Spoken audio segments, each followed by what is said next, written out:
Every one of these people write my check. Every one of them do. I try to spend as much time as I can with them, and if we don't rise to the occasion all the time, I feel like I've failed. On March 12, 2025, nearly all major news media outlets ran the shocking story that Mike Wolfe, host of the successful reality show American Pickers, was sentenced to life in prison. Dude, 4.5 years. How do I look, Danny? Hot. I've sat on these things before, but I've never actually ridden one. The charges against Wolfe are extensive enough that they could easily be mistaken for the screenplay of a high-drama heist movie, including an international artifact smuggling operation, covering up evidence of the death of a well-known historian, and an elaborate manipulation of the antiquities auction business involving tens of millions of dollars. To his millions of viewers, Mike Wolfe had built his persona as a heritage enthusiast, exploring the country for items with historical meaning. However, the facts later revealed during his 46-day trial painted an entirely different picture. That of a calculating individual with secret ties to antiquities trafficking syndicates that operated throughout the Middle East and Europe. But what triggered the downfall of a man once seen as a national treasure? The answer began with a locked basement, a silent historian, and a relic that shouldn't have been there. What did the old watch reveal? And why did it point straight to Mike Wolfe? The discovery. June 17, 2023, saw an unusual discovery in Bloomington, Indiana, that would unravel a complicated enigma that entangled antiques, television celebrities, and potentially criminal activity. It began with complaints of unusual odors emanating from Professor Harold Clemens's basement in his home by neighbors. Clemens, a well-known Civil War relic historian at the University of Chicago, was discovered dead when the police entered his residence. His body was lying on his back, and his right hand was tightly gripping a small piece of evidence that would prove to be crucial to the investigation to come. The evidence in question was a silver pocket watch bearing the inscription, RK 1887, for honor, not glory. Initially appearing to be a natural death of an old man living alone, the fact that this particular timepiece was discovered raised huge suspicion. It was only a week later that an internal memo from the Savannah National Museum was leaked to the public. It was stated in this memo that the watch had previously belonged to the Battlefield Heritage Collection, which had been stolen during a storage transfer in 2019. The museum withheld news of the theft from the public in an attempt not to cause a scandal until the shocking reappearance of the artifact in the late professor's possession. The occurrence gained popularity following an incognito Reddit user with the username GearGhost82, who said that they saw the same watch on an unreleased episode of American Pickers. The observer distinctly remembered host Mike Wolfe looking at the watch and saying, "This watch tells stories, inside stories." Several hours later, many people came forward who swore they had either seen that watch on the show or similar videos posted on YouTube in 2021, which were now taken down. Other eyewitnesses referred to witnessing a likely identical watch being presented at Antique Archaeology in Nashville last year. These occurrences caused the FBI to launch Operation Rust Rail in July 2023 in partnership with the International Antiquities Trafficking Task Force. Its primary objective was investigating potential connections between Mike Wolfe and an alleged interstate and possibly international artifact trafficking operation. A first major breakthrough occurred when a former History Channel employee illicitly made available unreleased footage of Wolfe negotiating the purchase of military pocket watches from some guy whose identity was never revealed in a Paducah, Kentucky warehouse. In it, Wolfe is heard asserting, "I know this piece passed through the hands of an officer," but notably adding, "I won't ask where you got it." Follow-up investigations revealed interesting connections between Wolfe and Clemens. In 2017, Clemens addressed a live regional symposium on object history, presenting a cryptic caution. Some artifacts never need to be for sale. They hold pain that cannot be purchased. Most eye-opening was an in-house memo discovered on Clemens's computer when he died, one written to a close friend just 3 days before his passing. There, he reported his confidence that he would discover a chain of illegal transactions coming from a well-known TV figure, and had thought of informing federal authorities. Though there was no sign of assault in forensic testing, police did find a small bump on the back of Clemens's head, possibly from a fall or blow before losing consciousness. Even though nobody was charged with his murder, discovering the watch effectively flipped the investigation on its head. Mike Wolfe subsequently came under federal surveillance, turning what initially appeared to be a little detail into the catalyst that would bring a whole antiques empire crashing down before justice. Rust Trail, tracking the objects that never made it to the air.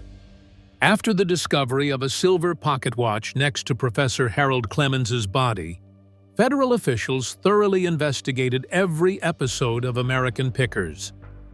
From 2020 to 2023, law enforcement discovered more than 40 items purchased by the production team and Mike Wolfe that were not aired on television.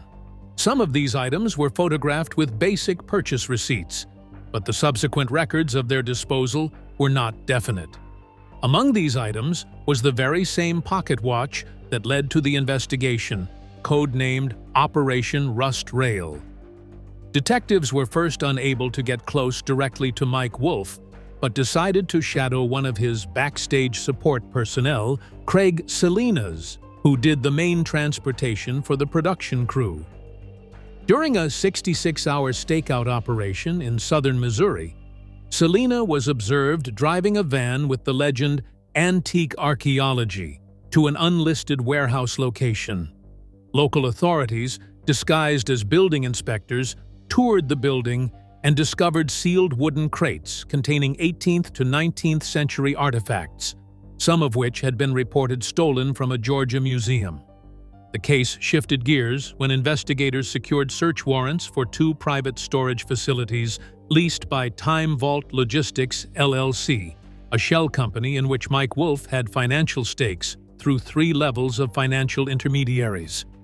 Agents at the Ohio warehouse uncovered dozens of unreported antiques, including Civil War rifles, handwritten manuscripts, and an Egyptian god statue nearly a meter tall in a shock-proof container. It was reported to match one of the statues that were robbed from Egypt's Luxor Museum in 2011 in internal records.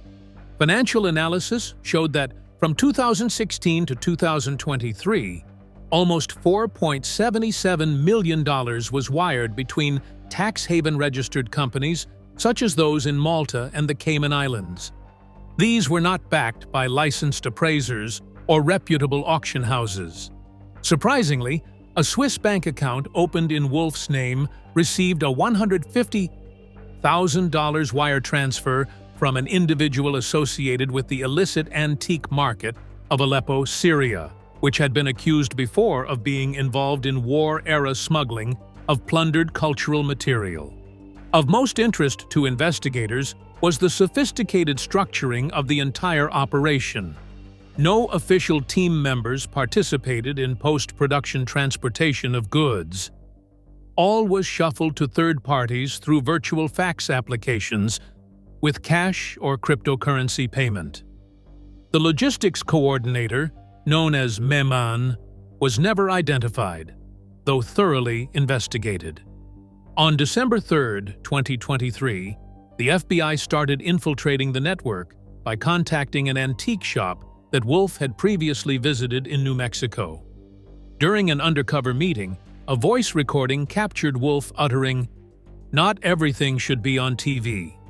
Some things are for the people who really get their worth, not the masses." Emergency searches were executed by the FBI at 38 properties linked with antique archaeology following this meeting, among them a hidden warehouse in North Nashville. There, scientists discovered List 17, a coded handwritten report with prices for artifacts and dates of acquisition on the black market. With this list was a private journal, Wolfe's, which included the penciled notation, "They will never understand. This is about heritage, not money."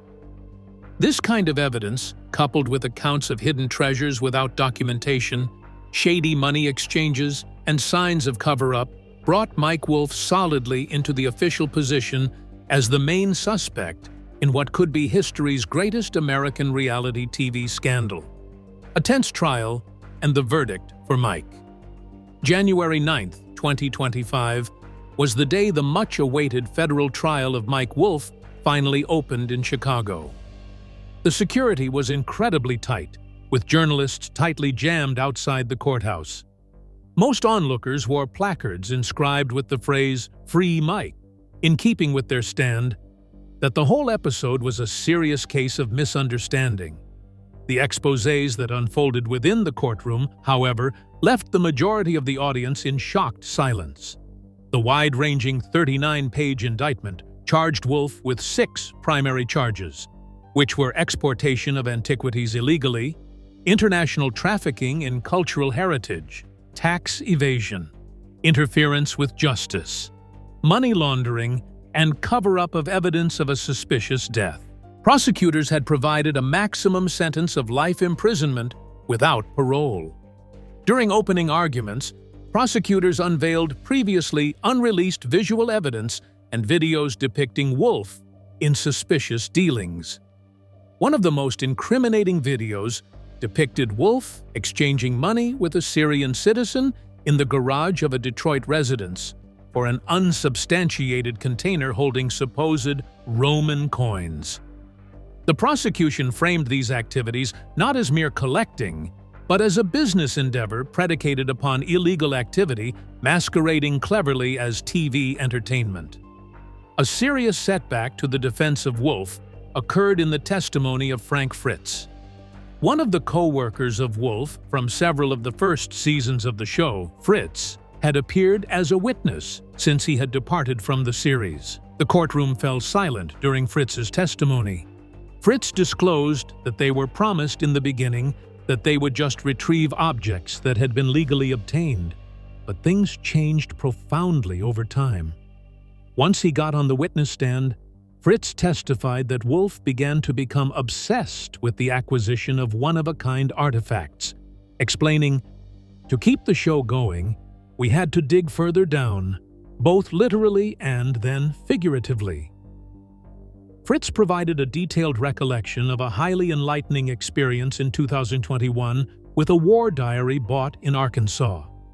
Ever since the diary fell into Wolfe's hands, its whereabouts were unknown until Fritz discovered an identical copy being sold on the black market for 15 times the original price of acquisition. Rather than confronting the physical evidence, Wolfe's defense team employed a strategy involving presenting him as a man trapped in a system bigger than himself. The money affairs were left to the logistics team, they argued, and Wolfe was portrayed more as an antiquities enthusiast rather than a mastermind criminal. They argued that the suspect funds were genuine revenues from individual foreign collectors and characterized the Swiss bank account as a legitimate savings vehicle. Throughout most of the 31-day trial, Wolfe had remained silently steadfast, but when offered an opportunity to address the jury, he stood resolute and uttered something that would strike a chord widely. "I never thought of myself as a criminal. I just wanted to save things that others threw away. If that makes me guilty, I accept it." The spontaneous comment sparked a heated public argument, splitting opinion sharply along lines of praise and scorn. During sentencing, the judge read out the verdict in a little more than 4 minutes.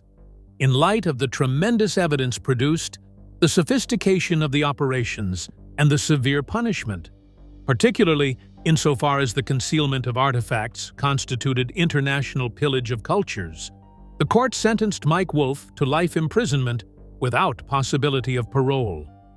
Additionally, all ownership rights associated with the TV show and the name Antique Archaeology were terminated by the court.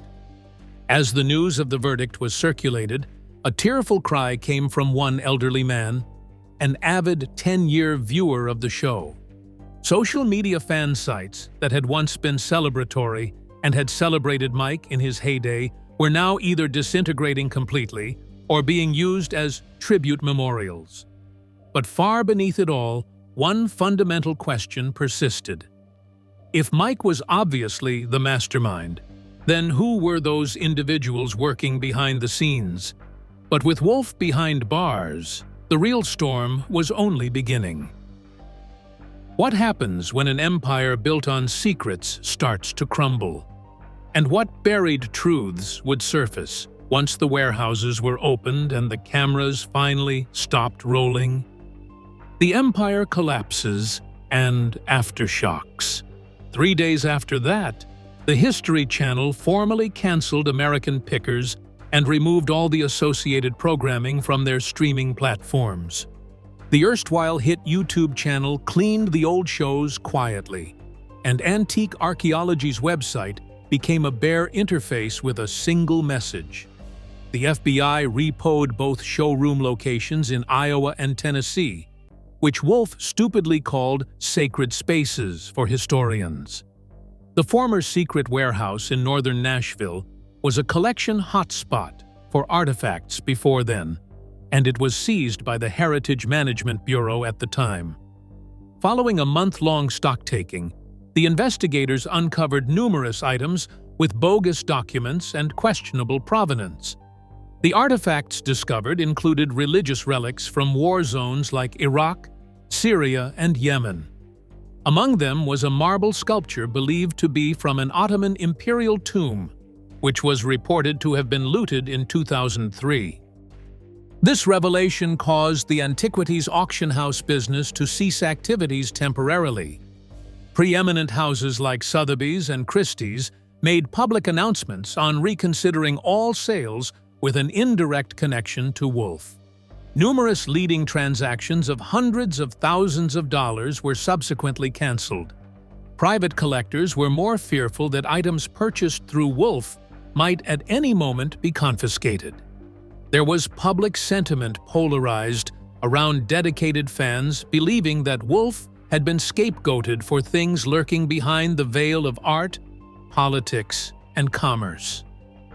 On platforms such as Reddit and X, detailed analyses emerged highlighting inconsistencies within the investigation, theorizing that Wolfe might have discovered something someone did not want discovered.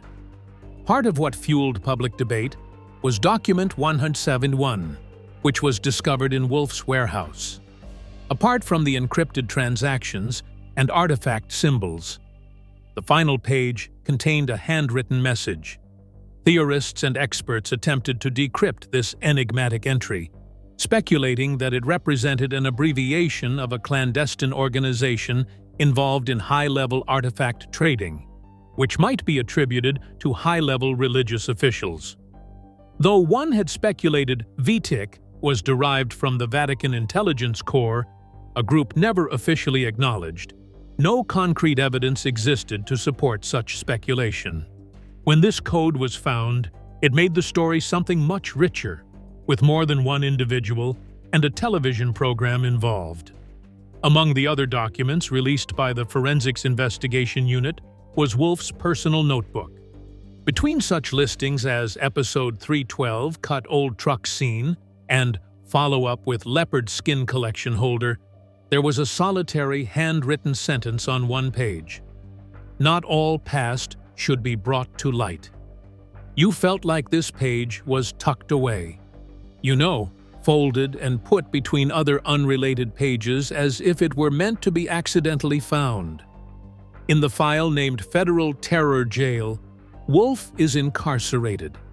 No press was allowed access by officials. One former colleague anonymously revealed that Wolfe is totally segregated, not wanting to speak to anyone or make any special demands. His frame of mind gives either the acceptance of destiny or awareness of its finality in advance. In March 2025, in a secret session, FBI officials reported that other individuals associated with the case remain under surveillance, which means that the investigation is still ongoing. Among those invited unofficially was a previous History Channel show director who used to be responsible for vetting cut segments. Whether certain footage was erased, edited, or purposely concealed remains to be determined. To understand how events unfolded to this point, one must trace back to the beginning. Before the camera lights, before the million-dollar brand, to where Mike Wolfe's journey first began. But who was the man before the headlines and handcuffs, before the fall, before the fame? What forces shaped Mike Wolfe into both a TV star and a convicted criminal? To uncover that, we have to rewind far beyond the cameras. Are the roots of tragedy always this deep? Mike Wolfe, the man behind the tragedy. Mike Wolfe was born in 1964 in Joliet, Illinois. He grew up in modest circumstances as part of a low-income family led by his mother. He was residing in a modest house with two siblings. Their subsistence depended largely on used items that were given to them by their neighbors.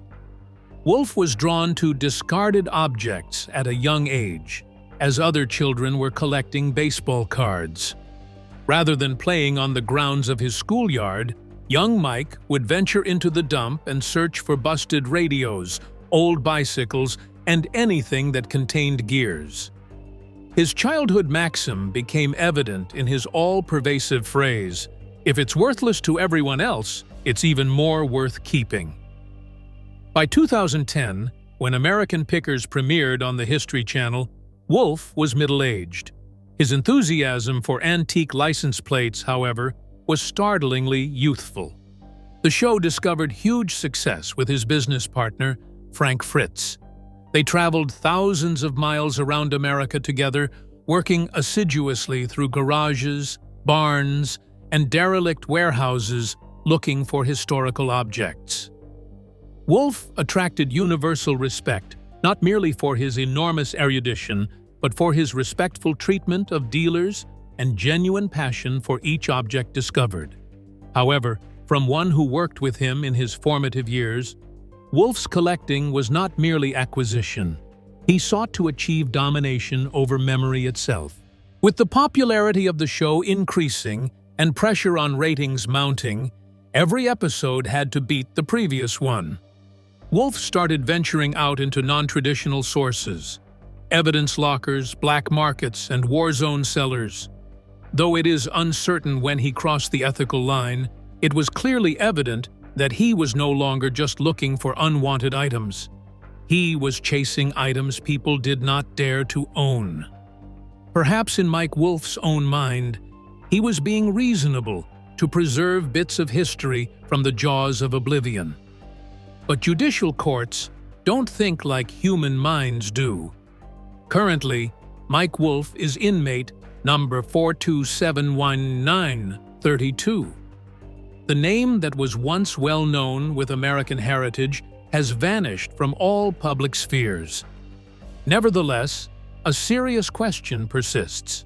Was Mike Wolfe a profiteer taking advantage of the past, or the last defender brave enough to salvage it regardless?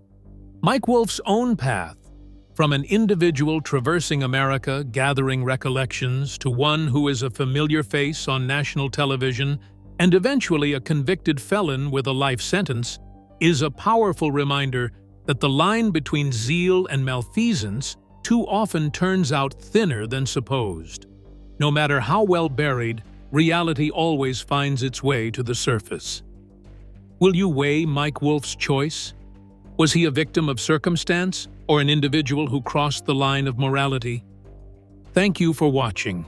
Make sure to share your thoughts in the comments section. Ciao.